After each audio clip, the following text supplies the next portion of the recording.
Good evening. It's now 1 month and more and counting since terrorists assaulted the city of Mumbai. But other than a reluctant admission that came very late from Islamabad that Ajmal Kasab, the lone surviving terrorist in the operation, is indeed a Pakistani national, India has yet to see the concrete results that the people and the government wanted. Over the next 60 minutes, we're going to debate whether India's diplomatic blitzkrieg has actually reached a dead end. Is India over-dependent on the United States of America? Has America delivered as much as it could? With some of the finest minds from the world of politics, journalism, national security and diplomacy, we're going to look at what we're calling 10 questions for the future of India and Pakistan. Questions that we believe will determine what that space is that lies between war and peace.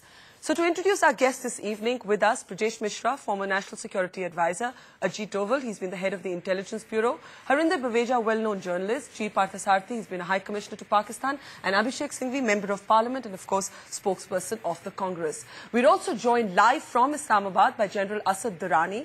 He's been the chief of the ISI. The much debated role of the ISI is something that he can speak about. And we're also going to be talking with Imran Khan. The world still knows him as a cricketer, but of course he's speaking in his capacity as the head of the Tehreek-e-Insaf. And I'm going to get straight to the first question for this evening. We're looking at coercive diplomacy. So far, India has launched and mounted a diplomatic offensive. But the first question for this evening, has this diplomacy really got us any closer to any kind of result? Let me start with you, Abhishek Singhvi, since you're speaking for the ruling government and, well, the ruling party at the very least. What do you believe India has gained thus far since the attacks took place? Well, my answer to your question is emphatic yes. Please don't underestimate the importance, the significance and the effect of what you call coercive diplomacy. It doesn't mean that that is the end or it is the only option, but it's a very important option to, if I may use the word, shame Pakistan into concrete action. And international opprobrium should never be underestimated. But the operative word in this whole thing, I think, is what's been said earlier and was repeated by the Foreign Minister. All options are open. This is only one of those options, but an important option. In specific, sir, what do you believe has been achieved thus far? We have achieved a huge amount of international awareness of the event, the details of the event.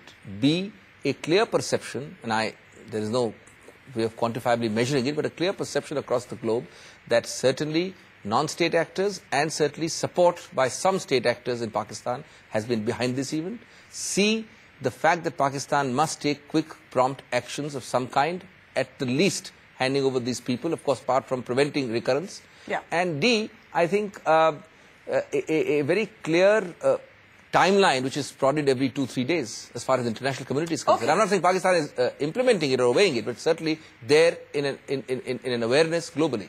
Brajesh Mishra, would you agree? Because, I mean, a lot of this, Mr. Singhvi, forgive me, sounded like a lot of generalizations. You know, as I see it, other than an admission, and an admission that literally had to be wrenched out of Pakistan, there has been very little that India can look at and say, okay, this is moving in the right direction. Well, sorry, first of all, Barkham, the use of the word coercive. Okay, aggressive diplomacy. Or diplomacy. Has diplomacy worked? That's much better. Okay. Because there was no coercion, there was no aggression. Okay. It was just diplomacy. Okay. And so far, nothing has been achieved by whatever has been done in the last 45 days or so. Even the External Affairs Minister, he admitted a few days ago that yes,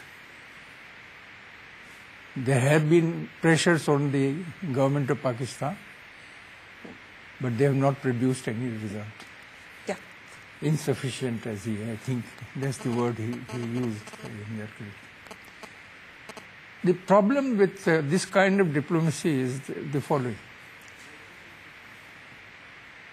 In international relations, it's always give and take. Yeah.